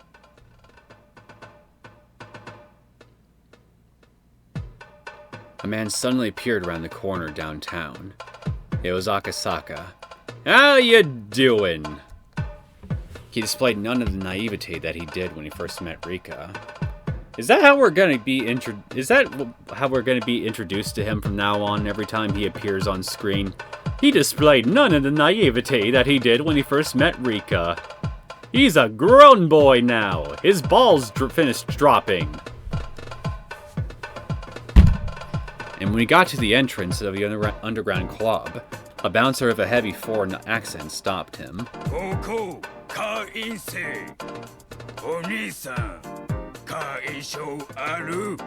Do my knuckles count as a membership card? Akasaka pulled a card out after being asked. It was a card that was very difficult to forge, so they could only get one. As a man on point, he was the one to receive it. The bouncer let Akasaka in after confirming he had a membership card. 赤塚さん、地上の護衛突破。地下階段を降りてます。頼むぞ、赤坂。At the bottom of the staircase, there was an overly decorated door, like the ones you'd see at a high-class club. The venomous glow of the cocktail lights lit it up, silently warning everyone it was an entrance to a den of evil. いらっしゃいませ。会員証を拝見いたします。The guard at the entrance took the membership card and put it through the card reader on the wall. Beep. An error sound. Slight perspiration could be seen on Akasaka's forehead. The guard swiped the card a couple of times more. Beep. Beep. 赤塚さん、手間取ってます。まさかカードの認証が変えられたか。赤坂にトラブルが発生したら作戦変更するぞ。赤坂の安全を速攻で確保しろ。 The expression on the guard with him steadily grew dour. His right hand reached the inside of his jacket, probably fingering his gun. Ding! The buzzer suddenly rang with a delightful tone, and the card reader flashed a green light. Well, that was lucky. Immediately after that, the lock on the door opened up. お待たせしました。どうぞお通りください。 The guard pulled his hand out of his jacket and opened up the heavy door. Loud music and flashing colorful lights spilled out from the inside. From within that, a well-dressed guard appeared to welcome Akasaka. At this moment, his first mission was accomplished. Having acted as a go signal for the remaining units, Akasaka was also in the dangerous position of being in enemy territory all by himself. The door was the biggest obstacle for their ambush. The door locked automatically, so whenever it was closed, it was also sealed that way. It was a solid door, and nearly impossible to open from the outside. Somebody had to not only open that door, but to keep it open for several seconds in order for the raid to begin. Akasaka was the only one who could do that. You definitely don't have an easy job, do you? Akasaka, 入り口確保。作戦開始。 The complex on the other side of the club was getting a new tenant, and there were 2 trucks parked in front of the building. But of course, that was just a disguise. The door to one of the trucks opened, and several Devon plainclothes investigators jumped out. The same thing was happening at the back door, too. The ground-level guards noticed this and began to draw their guns, but were taken down immediately by nearby investigators who had been pretending to be innocent bystanders. Several dozen investigators quietly went down the underground stairs. These narrow underground stairs were another obstacle to their operation. Everything would end up on the security camera. Their raid would become known within a few seconds. For that matter, a push on the security button would make it impossible for the lock to be opened from the outside. That's why they had to secure the door before the ambush. The guards on both sides of Akasaka noticed loud footsteps coming down the stairs. The well-dressed guard also realized that something was wrong. The 3 guards shifted their attention from Akasaka to the stairs behind him, and he sensed that attention shift. And as he sensed it shift, Akasaka took a quick, deep breath and then stopped breathing entirely. The 2 guards standing beside him suddenly rose into the air in strange positions. Akasaka had determined his position relative to the 2 guards next to him, so he didn't need to check with his eyes. But even so, his fists had been driven into their faces with such precise accuracy. His moves were well-trained ones, and showed no mercy against evil. They were as destructive as armor-piercing ammunition. And furthermore, Akasaka had retracted his arms at the same speed he struck. Everything looked so strange in the flashing lights. The man who witnessed all this probably couldn't figure out what had just happened. The 2 guards were up in the air in strange positions, and the man who had been standing in front of him was now crouching low. Then that frozen moment shattered. The well-dressed guard was smashed into the ceiling, and shortly afterward came crashing down onto the floor. Later on, while slurping liquid food, he would desperately try to remember whether it was a fist or a leg that broke his jaw. he would probably never quite recall it. Rather luckily, the way his body fell blocked the door, so Akasaka didn't have to hold it open any longer. Well, ain't that just lucky? 赤坂突入する。おい待て、後続と合流しろ。赤坂。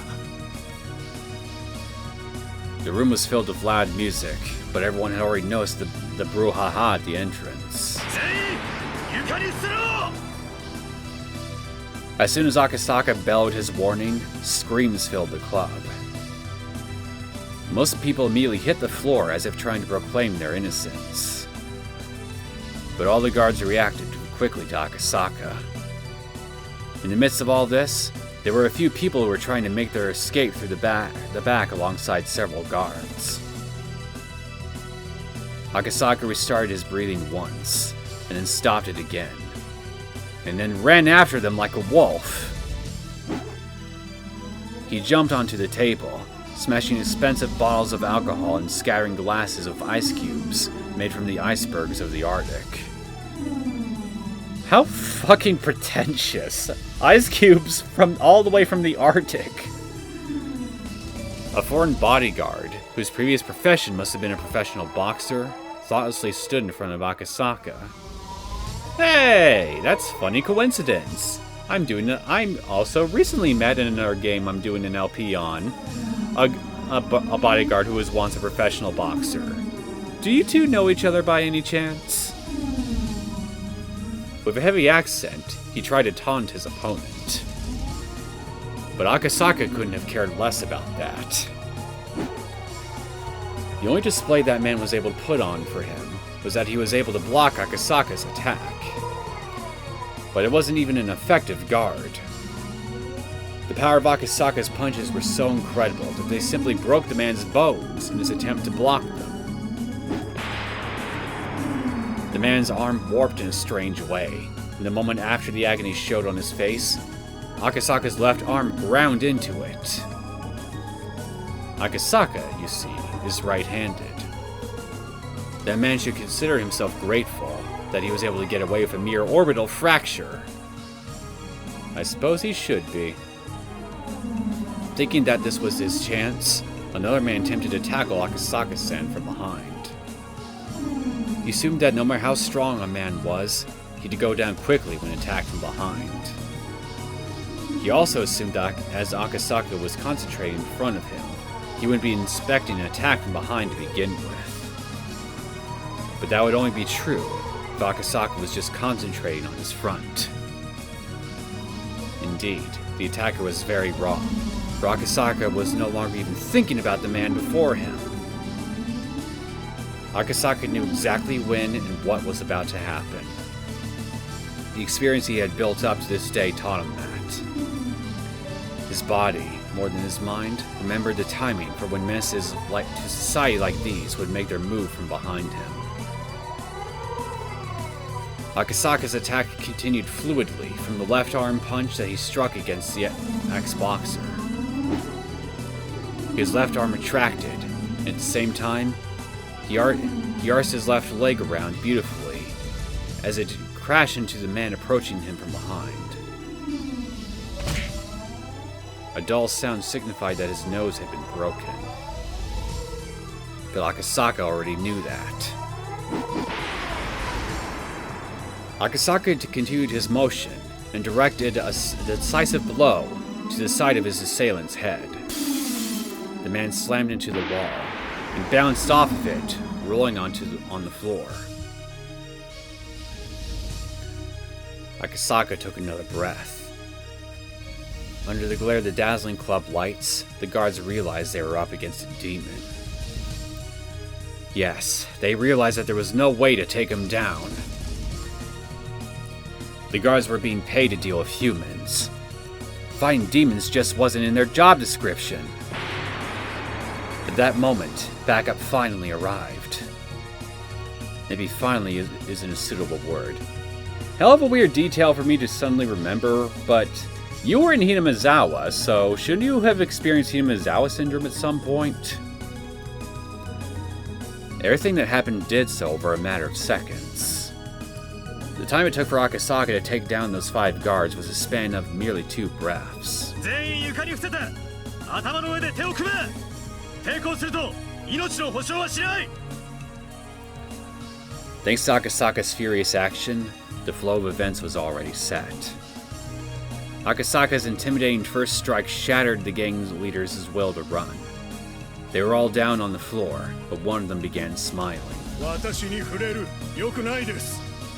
外交問題になりますよ。 Akasaka grabbed him by the collar and threw him against the concrete wall. Yeah, well, fuck diplomacy, son. あなた警察ですか？不逮捕特権あります。私は外交官です。そりゃよかったな。給料いくら？これ外交問題になります。大使館へ連絡させてくだ。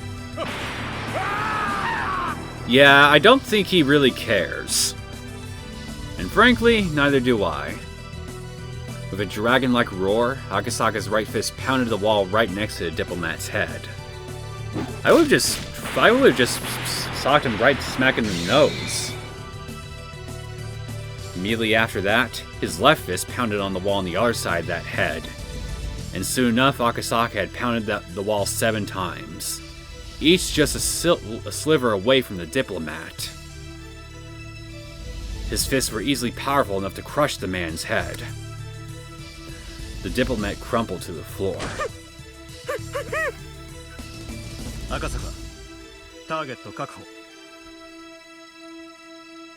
Further investigations discovered a secret getaway route that even public safety didn't know about. Dozens of Soviet military-grade machine guns were found, and if Akasaka hadn't stopped them there in the club, they would have escaped. Or even worse, the operation might have ended with a brutal death toll on both sides. All thanks to how well Akasaka executed his duty, the operation was completed without a single shot fired. Basically, Akasaka best cop in all of Japan. Give this bastard a medal. 確保しろ。急げ。地元警察が来るぞ。全員を荷台に押し込め。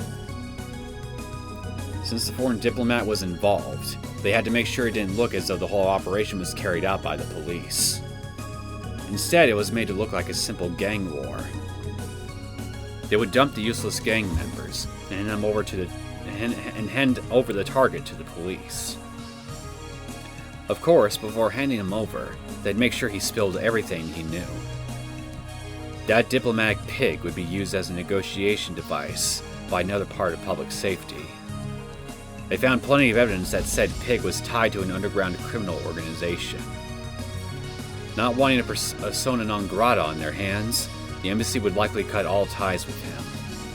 The rest would be the business of other departments. Public safety's job was to take care of the things regular police couldn't deal with. 赤坂は無事か？応答しろ、赤坂。こちら赤坂、撤収中。また無茶をしやがって。後で出張にこってり絞られろ。He doesn't deserve a reaming. Akasaka's a damn good cop. 秒殺で5人撃墜だぜ。ありゃあ絶対空手の域を超えてるな。It's super karate. 赤坂さんの鉄拳はすでに狂気だね。しかし連中、銃を抜かなかったのはラッキーだったよな。赤坂さん、躊躇ねえからな。蜂の巣にしてたかもしれないぜ。聞こえてるぞ。人を殺し屋みたいに言うな。俺は悪党に容赦しないだけだ。And no mercy involves murder, son, so... The pigs he had just caught were no average criminals. They had committed so many unforgivable sins. The strength behind Akasaka's fists was proportional to those sins. The heavier their sins, the more powerful his blows would be. Well then, I would hate to be Takuno then, considering the sins that she's planning to commit against Hinamizawa, because that punch would probably send her head flying off her shoulders.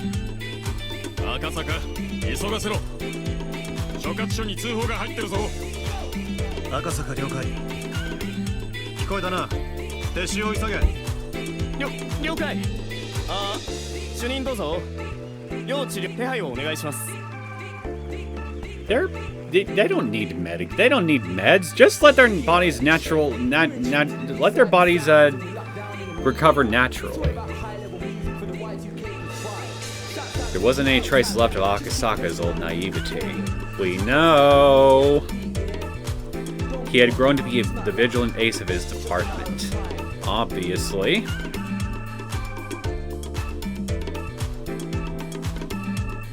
I'm starting to feel like as though Ryukishi is doing some character shielding for Akasaka right now.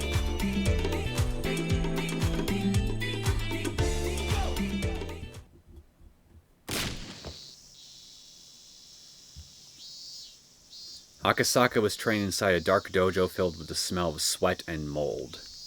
What a nasty combination. The dojo was located in the middle of downtown, in a small building. It wasn't that big, and they weren't that well equipped either. It certainly didn't look like a dojo, where a person as skilled as Akasaka would train. There were only 3 or 4 students there, including Akasaka. But this was the dojo he picked. To Akasaka, karate was certainly a weapon for crushing his enemies, but now he was seeking something further from it.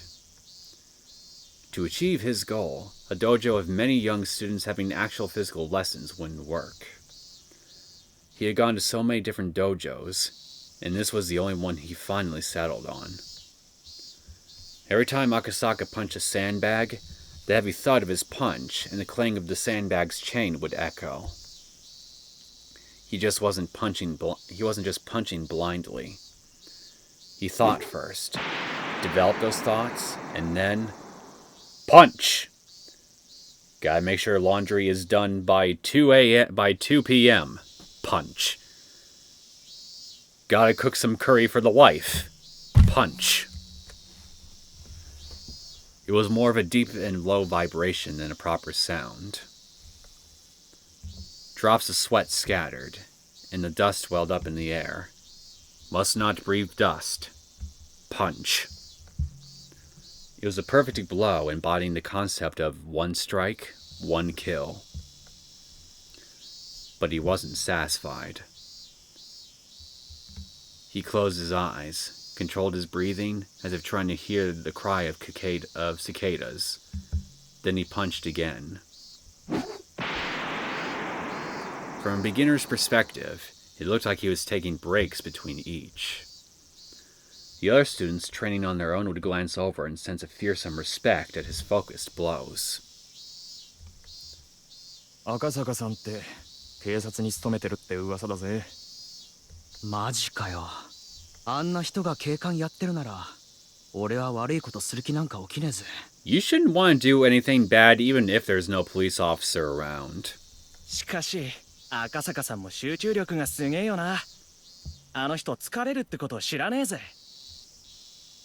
On his days off, Akasaka came to the dojo in the early morning, and he silently trained all day.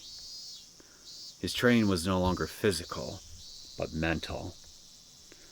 The other students were already aware that his continuous concentration was the secret of his strength. However, that was easier said than done. As long as a person lives, they are bound by countless ties and idle thoughts. For a person to submit all his will into such singular focus is more like trying to attain enlightenment than something in the realm of martial arts. Man has tried many different methods to achieve such enlightenment. And what we learned is that there is no way to reach it. And a path one takes can reach it if mastered. Karate is what Akasaka chose. 噂に聞いたんだけどよ、あの人奥さん死んじゃってるらしいんだよ。それを忘れるために空手を始めたって噂だぜ。あれ？俺が聞いた話は違うぜ。任務中に女の子を救えなかったとかなんとかで、それで自分の無力さを痛感したとかなんとか。おい、聞こえてるぞ。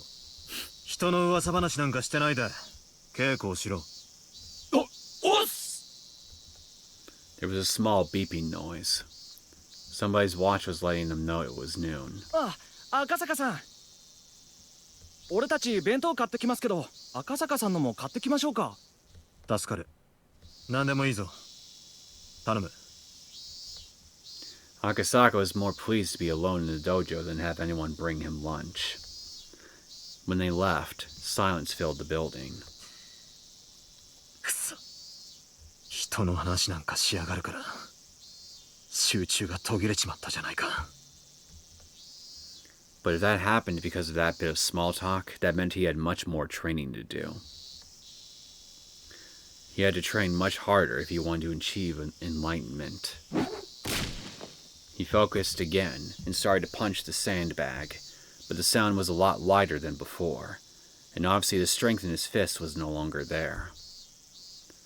Realizing that he needed to take a break, Akasaka pulled out a towel from his bag and sat down. The sound of cicadas soaked into his body. The windows were opened, but there was no breeze coming in. Still, he could feel the cool air, if just a little. Just as they said, the reason Akasaka started karate was because of Yukie's death. Of course, losing against the suspect in that kidnapping incident was one reason too. But more than that, the pain from Yukie's death was what made him start. Yukie fell down the stairs at the hospital and died while he was on a business trip in Shishibone.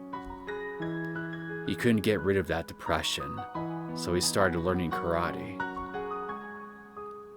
But in June 1983, when the Great Hinamizawa disaster occurred, he realized something very important. A girl had predicted Yukie's death, and in return, she wanted him to help her. Yukie's death was an accident. He could have told himself that there was nothing he could have done. But as for the girl, Rika Furude's death was different. She knew about her own death 5 years prior.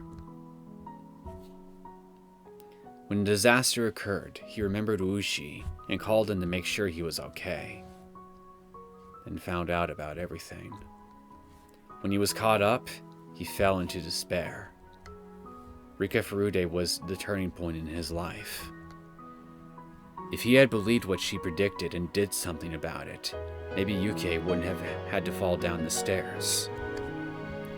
He took the oath to serve the public as a police officer, yet he didn't even notice the plea for help from a little girl.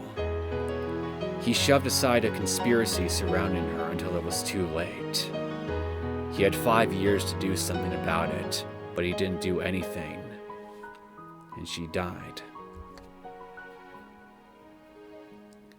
Visiting Hinamizawa for the kidnapping case of the minister's grandson was definitely the turning point in his life.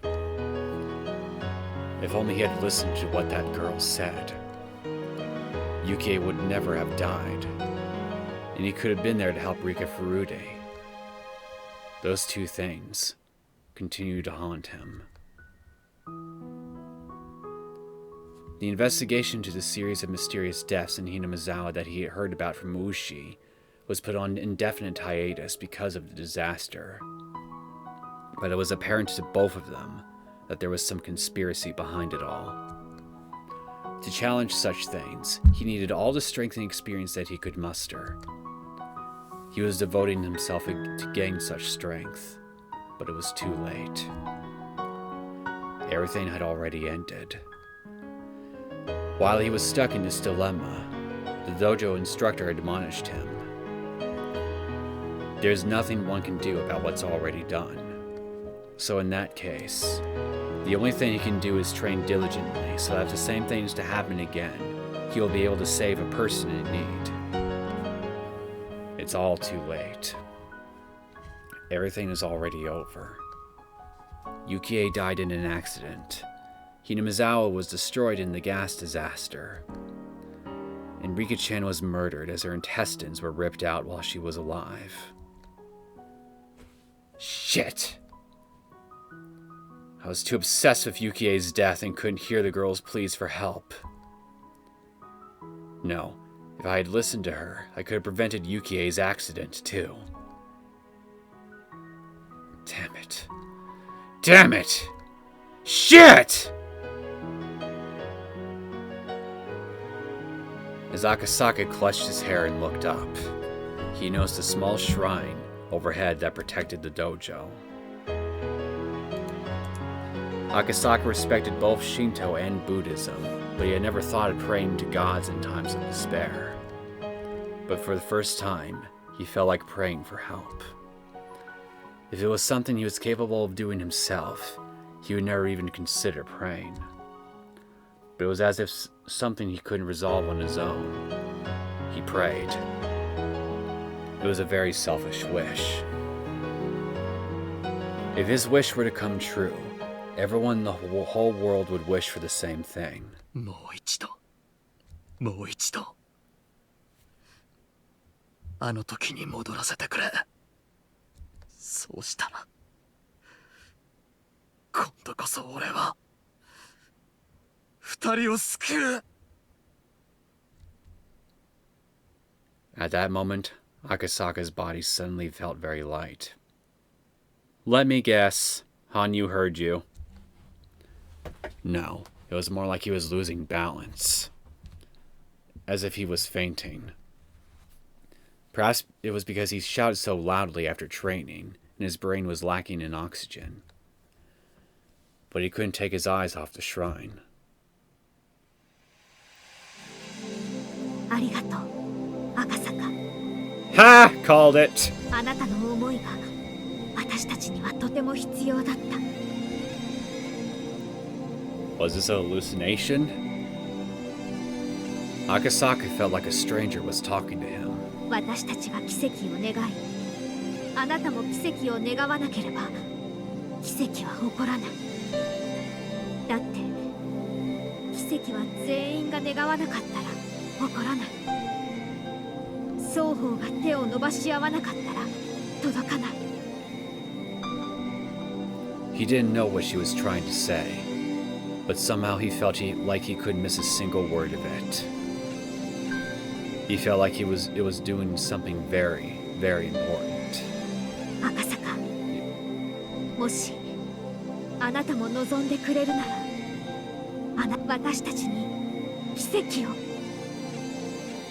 それは欠けたかけらを結び合わせ、より大きな大きなかけらを生み出すきっかけになる。あなたはたった一つの決意が全員の思いや運命に大きな影響を及ぼすこともあるのだから。あの時にもう一度時間を巻き戻してくれるというのか。うん、そんなこと私にできるのは気づかせることだけ。一つのかけらだけでは学べないことを他のかけらで学んだことを気づかせてあげるだけ。だからこの欠けたかけらをあるべきところへ戻すだけ。それでもきっと大きな奇跡、もっともその奇跡をあなたはきっと気づかないだろうけれど。 Thank you, Akasaka. Thank you for remembering me. I don't even know how much time I've spent asking you for help. But finally, it reached you. So I'll say it one more time. Please help me. No. Please help us.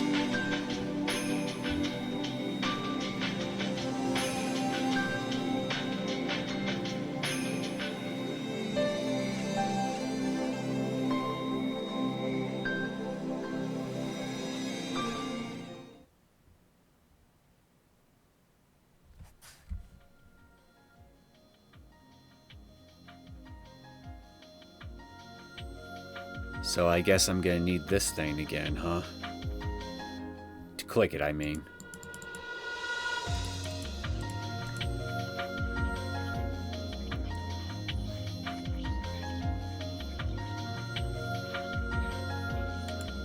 I think I'm gonna go ahead and just end things here, and we can re-examine that final fragment in the next episode.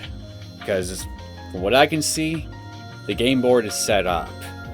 So all I'll have to do next time we come back is examine that final fragment and start the game itself proper.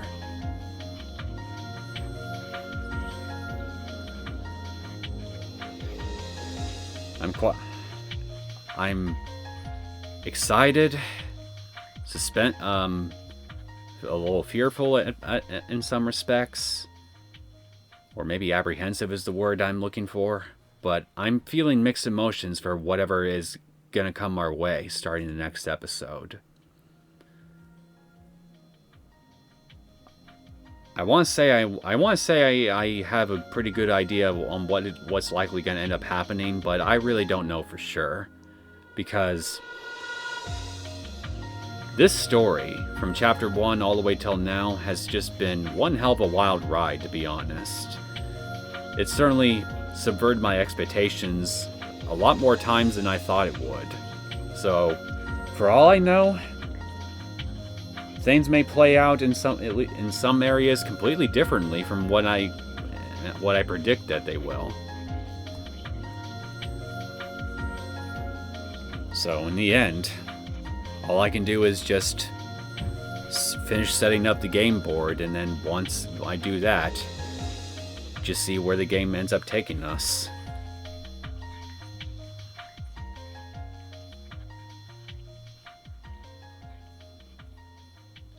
So, with that thought out of the way, I'm gonna end things now.